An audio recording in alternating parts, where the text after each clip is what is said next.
Welcome back to the deep dive. Today we are taking on just a fascinating and I have to say often heartbreaking journey into 20th century South India. Mm. Our goal here is to really examine how these rigid social structures, ancient beliefs, and the violent onset of modernity all just collided inside one Brahmin family. And our source material for this is pretty unique. It's not a history book. It's drawn from this sprawling, meticulously researched sociocultural study that's actually embedded within a novel, The Toss of a Lemon. Right, and it follows the life of one woman, Sivakami, over decades. It gives us this incredibly intimate, almost forensic view of a world that was governed entirely by preordained fate and ironclad tradition. And our mission, as always, is to give you that shortcut to being truly well-informed. We're diving deep into Sivakami's world to understand the absolute unyielding framework of caste and custom that dictated every single birth, death, and choice. You really have to trace the immense power of astrological fate.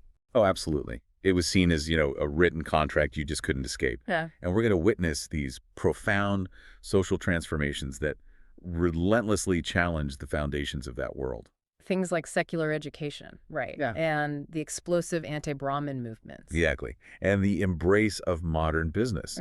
Essentially, you're seeing the sweeping, turbulent history of India through the personal, very constrained lens of one remarkable woman. And constraint is really the key word here, and it starts so early. We meet Sivakami as a young woman whose life is immediately defined by destiny, starting with the meticulous arrangements for her marriage to a man named Hanumaratnam. And this wasn't just a personal choice. I mean, not at all. It was an alignment of destinies, property, and cosmic forces. So to really set the scene for this union, we have to appreciate the weight of what the source calls an auspicious start. Hanumaratnam he was a model of an eligible groom. He was 21 years old, seen as a man of sterling intentions, and, this is important, he was said to possess special talents. What does that mean exactly? Special talents. It's a bit vague, but it implies a deep connection to scholarship, or maybe some esoteric knowledge. And crucially, his kin were fine, upstanding Brahmins. His lineage was pure. And he had property. He did. He just inherited some very good parcels of land. And this focus on property and lineage, it just underscores that the whole vetting process had nothing to do with personality or romance. It was a socioeconomic checklist. A checklist confirmed by the heavens. That's a good way to put it.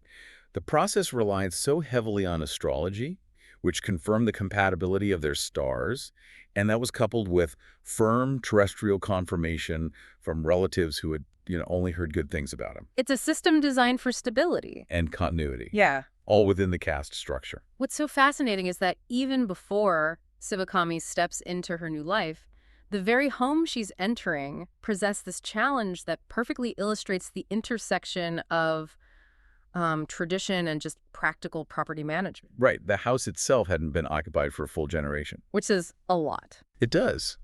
And Hanumaratnam brings his hereditary servants' families, who had served his kin for generations, to get this large compound ready for his new bride. And the very first thing they have to deal with is, well, it's a uniquely South Indian problem. It really is. Reclaiming the severely overgrown house garden from a huge population of monkeys. And this isn't just pest control. You can't just call an exterminator. Oh, absolutely not. Yeah. Monkeys are sacred in Hinduism. They're associated with the monkey god Hanuman, which is, of course, central to Hanumaratnam's own name, Hanuman plus Ratnam, or gem. So for a good Orthodox Brahmin, violence or even just aggressive eviction is completely off the table. Totally prohibited. Yeah. So you have a man who's bound by his name and his faith, but he also has to assert his property rights. How do you evict sacred squatters without incurring sin or bad karma? Okay, so let's unpack that. How does he do it? The solution is just a fantastic example of ingenious resourcefulness, but combined with absolute adherence to orthodoxy. He comes up with a plan that leverages timing and exhaustion. He and 3 servants, they go back to the garden at 3 in the morning, long before sunrise, In the dark. with flickering kerosene lamps to light up the garden section by section. And they proceed, very systematically, to strip every single tree of its ripe fruit. Mangoes, guavas, papayas, everything. They're just getting rid of the food source. Precisely. The logic is simple. If there's no food, the monkeys will eventually move on. It takes them 3 exhaustive hours until 6 a.m. But the garden's cleared, and it's done non-violently. That detail, the kerosene lamps at 3 a.m. to evade the monkeys. It's such a perfect microcosm of what it took to navigate tradition when it smashed up against reality. It shows his character, doesn't it? He respects the spiritual world enough to find a non-violent solution, but he's practical enough to act decisively. But even with all the proper vetting, the right lineage, and this auspicious start, there was this terrifying shadow hanging over the marriage that was even bigger than the monkeys. It was. The sources are very clear that Hanamarathnam carried a written fate that defined his life from the moment he was born. A written fate. The weakest quadrant of his horoscope predicted with grim certainty that he would die in the 9th year of his marriage. This wasn't a warning, it was a destiny. That is just a devastating certainty for a young couple. But there was a traditional hope, right? A belief that maybe fate isn't entirely fixed. Exactly. There was a loophole, or at least the hope of one. The tradition holds that the birth of a son at a very auspicious moment could initiate a conflagration of father's and son's stars. And that could change things. Theoretically, it could change destiny. Right. It could potentially erase the shadow of death from the father's horoscope and grant him longevity. He wasn't even asking for immortality, just a few more years. You can just feel the desperation. Oh, absolutely. As Sivakami goes into labor, he's described as giving himself over entirely to this hope. He even throws a lemon out the window at the exact moment the child's head appears. A ritual that Sivakami, in the pain of labor, just dismisses with a grunt. He's clinging to any possible intervention. But the calculation after his first son's birth, it confirms not intervention, but doom. Utter absolute doom. The calculation confirms the worst possible fear. Instead of helping, the son's birth time had darkened the shadow of death. The prediction was stark. The discus of the little boy's stars will cut Hanamarathnam's lifeline within 3 years. And this is confirmed later in the source. That child didn't survive. No, he didn't. And this crushing confirmation explains Hanamarathnam's behavior afterwards. He remains affectionate with his daughter, Thangam, but he barely touches his next son, Viram. Sivakami, who is confined to that mandatory 41-day seclusion period after childbirth, she just wonders what it is. Is it the baby's whimpering, the darkness in his eyes? But he, the father, has already seen the horror written in the stars. So, shifting a bit to Sivakami's role, she steps right into this life as the embodiment of tradition. Her early identity is just inseparable from managing her husband's legacy and the religious weight of their home. It's unavoidable. The religious symbolism is everywhere. Again, Hanamarathan's name is key, Hanuman, the ultimate devotee, and Rathnam gem, honoring a local hill temple myth. And the constant reminder of their legacy is that Ramar statue. Yes, the statue depicting Lord Rama, Sita, Lakshmana, and faithful Hanuman. It's literally described as the household embodied.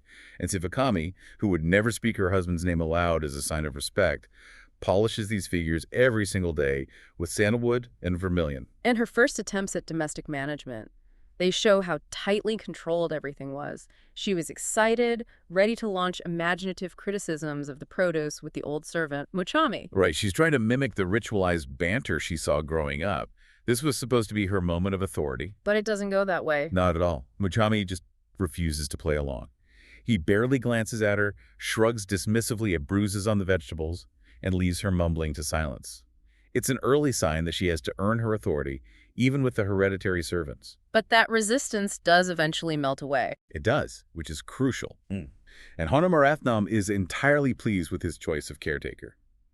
He notices that Muchami, this servant from a lower caste, quickly starts to adopt the Brahmin mannerisms, the stance, even his employer's turns of phrase. He's unknowingly preparing him. He is, preparing Muchami to fill a massive void that fate has already written into the family's future. And here's where the story takes that sharp turn from this rigid custom and these auspicious beginnings to just stark tragedy. Hanamarathnam, for all his talents and good lineage, starts displaying this really unpredictable behavior. He's driven by a quest for deeper, maybe forbidden knowledge. He starts having these mysterious periods of absence. He's drawn by what the source calls non-Brahmin fascinations. Seeking the secrets of the Siddhas. Right. And to understand this, you need a little context. The Siddhas are these mystics, practitioners of alternative spiritual paths, often way outside the strict, ritualistic orthodoxy of Brahmanism. They're described as ancient men, often wearing no clothes, covered in mud and ash, their hair snaking down to their knees. Which is completely incompatible with Brahmin purity. Completely. So he's stepping outside the bounds of his own tradition, knowing he has limited time left. And how did Sivakami react to this? She was deeply conflicted. On one hand, she was irritated. She sulkily asks him if she's supposed to go up and inspect these naked, dusty men to determine their age. You can just hear her judgment of his lack of Mahdi or ritual purity. Exactly. But at the same time, she is entirely devoted. She prepares 4 large meals 3 times a day, anticipating his return during his absences. Her love is tested, but her duty remains absolute. And his death soon after Vyram's birth is sudden. It confirms that disastrous alignment of the stars. The consequences for Sivakami are immediate and brutal. The widow's badge. It's maybe the most painful symbol of her new fallen status. The cost is extreme, it's total, and it's public. She is stripped of her identity as a wife. She's essentially made ritually impure for life. Yes. First, she loses her gold thirumagalium, the sacred emblem of wifehood, which has to be melted down for her daughter. All her beautiful, bright silk saris are packed away with neem leaves. Her entire identity is just put in storage. And her new uniform is 2 stiff, coarse, white cotton saris. That's it, her official badge of widowhood. And the public degradation culminates with the forced shaving of her hair. The description is just visceral. She submits to the barber's fingers on her phantom hair, feeling this immense humiliation of being made a spectacle for the whole village. And as she's going through this, she watches Vyram, her small son, and she internalizes this huge social burden. She accepts the blame. She does, not just for herself, but for her children. She takes on the community's judgment. See, I'm to blame. It is my fault. Everyone thinks so. She offers her yoked shoulders to the burden, telling Vyram implicitly, see, my son, it wasn't you. It's an unbelievably powerful moment where tradition just tries to erase her, but in a strange way, it inadvertently gives her a different kind of power. Financial autonomy. Something often denied to Brahmin wives. Even in her deepest grief, she remembers a deathbed pledge. Her mother had fought her own brothers to defend the women's family wealth, known as manjakani. And that inheritance was separate from her husband's property? Correct. And Sivakami is determined to fight for it, even though her brothers remind her, legally and chillingly, that as a widow, her legal identity effectively went poof, up in smoke and ash. That's an incredible fight to take on. But to even start, she has to access the family's assets. Let's talk about the Dindigul safe challenge. The safe itself is this memory laden with nostalgia, a secret she shared with Hanumarathanam. She recalls exactly where to find the 4 iron keys, hidden under a loose brick. And this is not a modern lockbox. No, not at all. 2 are key-shaped, but one is a rounded stick like a hairpin, and the 4th is a flat lever. Hanumarathanam had challenged her to figure it out, laughing when he finally showed her how. This domestic memory becomes the literal key to her financial future. So, having solved that puzzle, she begins managing the lands. And this is a massive responsibility that required a trustworthy buffer between her orthodox existence inside the house and the outside world. This brings us back to Muchami. Exactly. He becomes her indispensable right-hand man. The source spends a lot of time detailing Hanumarathanam's ethical land management practices, requiring tenants to plant diverse crops, avoiding risky single cash crop schemes that entrap tenants in debt. And Muchami adopts this. Faithfully. He manages the lands with a sense of moral obligation that goes way beyond his station. His loyalty is profound. Almost to the point of absorption. It is. He adopts Hanumarathanam's slight stoop, his Brahmin turns of phrase, meticulously cleaning his dhotis until they're blindingly white. He maintains the appearance of Brahmin propriety for the family. He's the essential buffer, the conduit through whom Sivakami manages her entire financial empire without ever compromising her strict Mahdi. And the ultimate test of this protected world comes during an attempted robbery. Yes, and it highlights this intertwined nature of faith, property, and destiny. A local man named Kunjasami tries to rob the house. And the security is complex. He picks the lock, gets through 3 doors, even makes a hole in the main hall door. But then he stops. He just stops. Why? When they catch him, he confesses that he saw an illusion of 4 policemen posed exactly like the Ramar statue, 3 standing, 1 kneeling. Wow.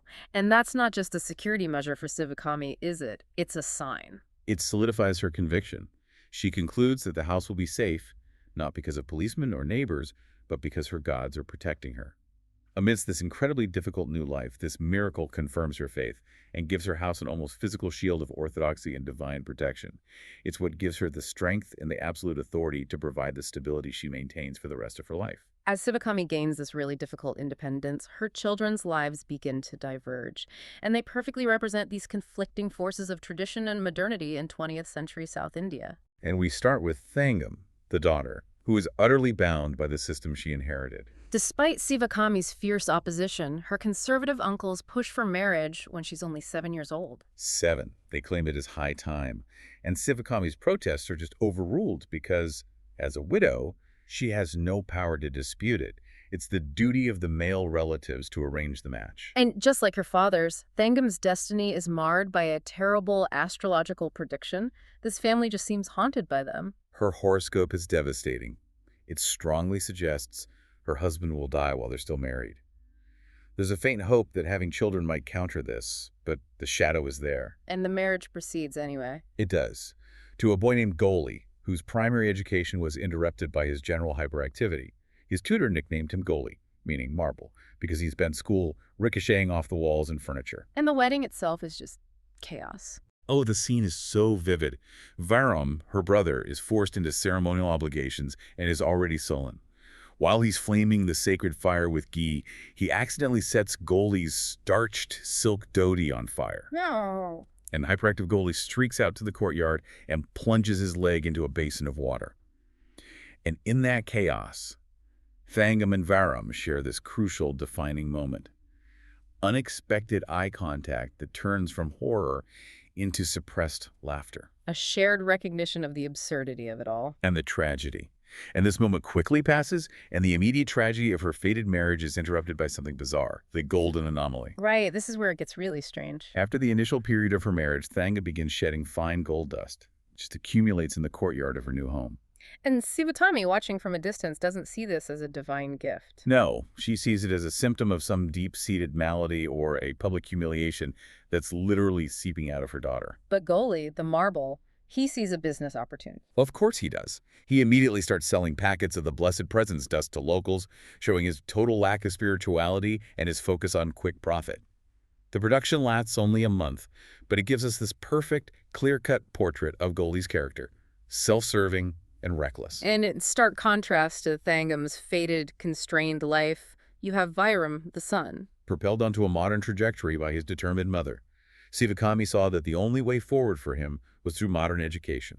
She actually battles her conservative brothers, Venketu and Sambhu, on this. She does, to ensure Varum attends the secular St. Joseph's College in Tiruchi instead of a traditional Padasalai.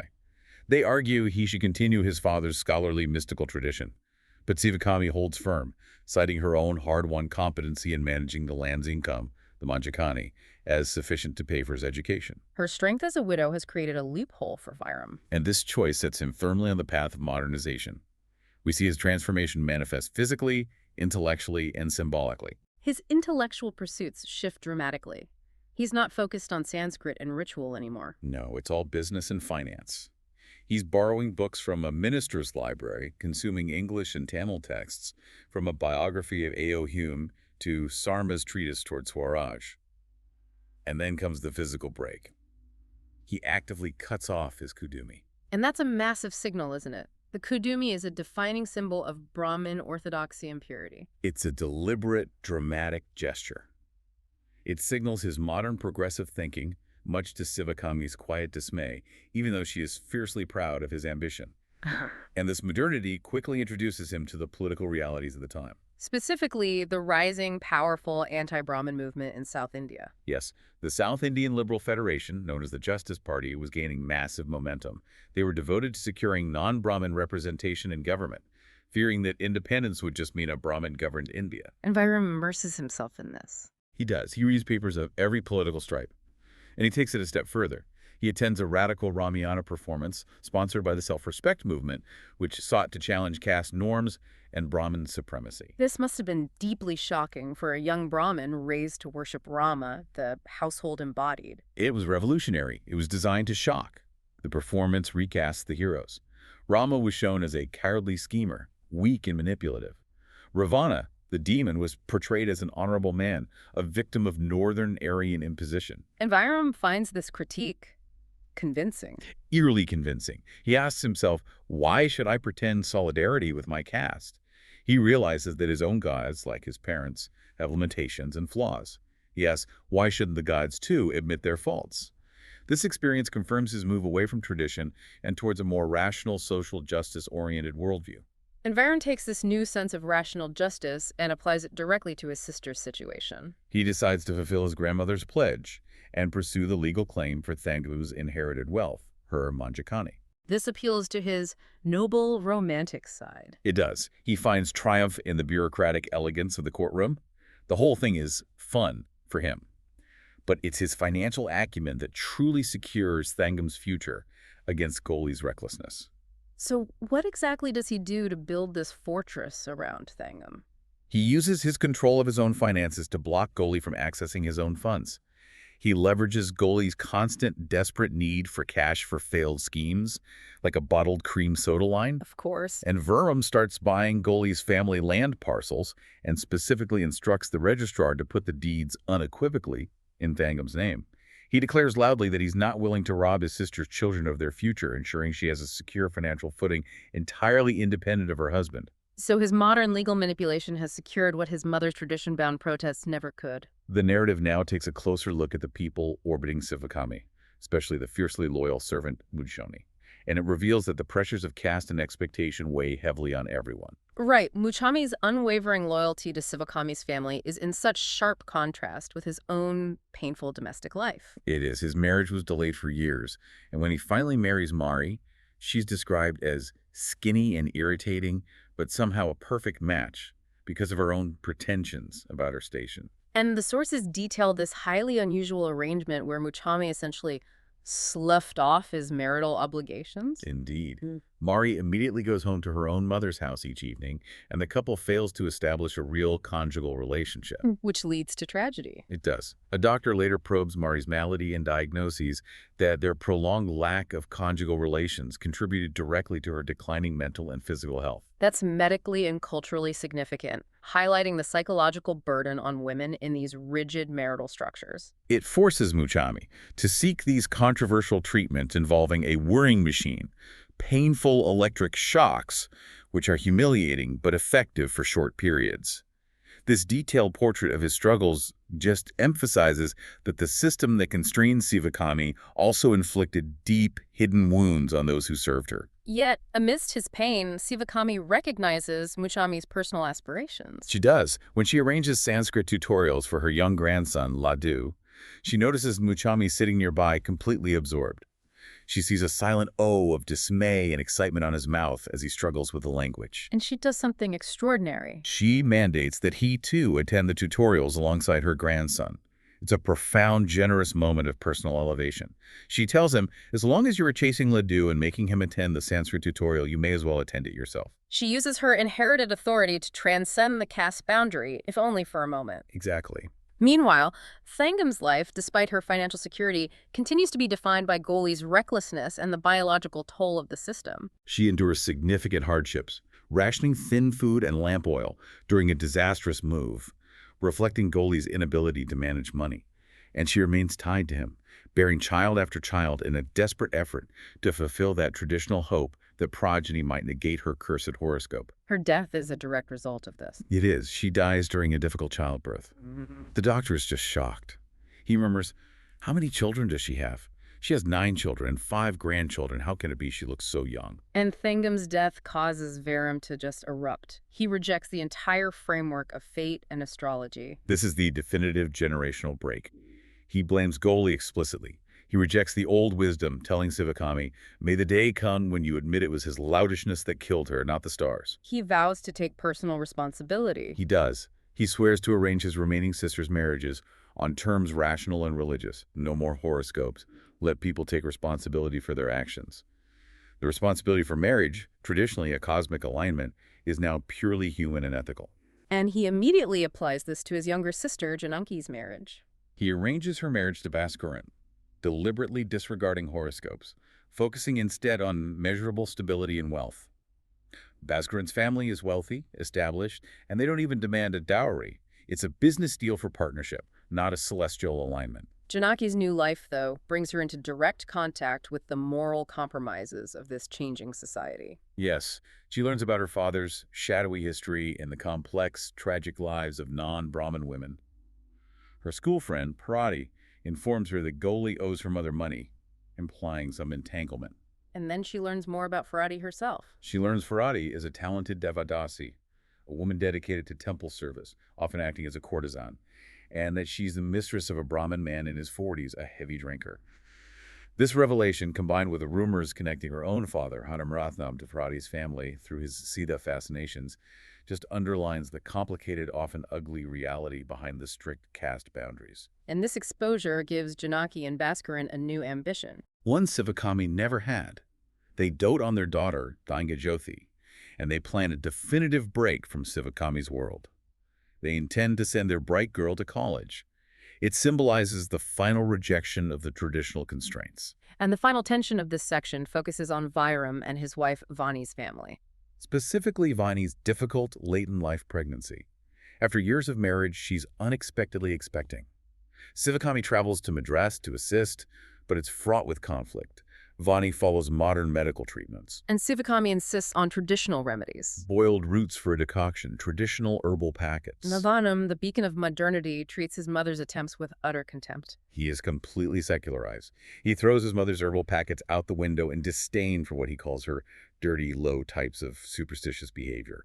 The conflict is acute, palpable, and it's this ideological battle that culminates in the final dramatic confrontation. So the final climactic confrontation takes place in Madras, in Vyram's modern citadel.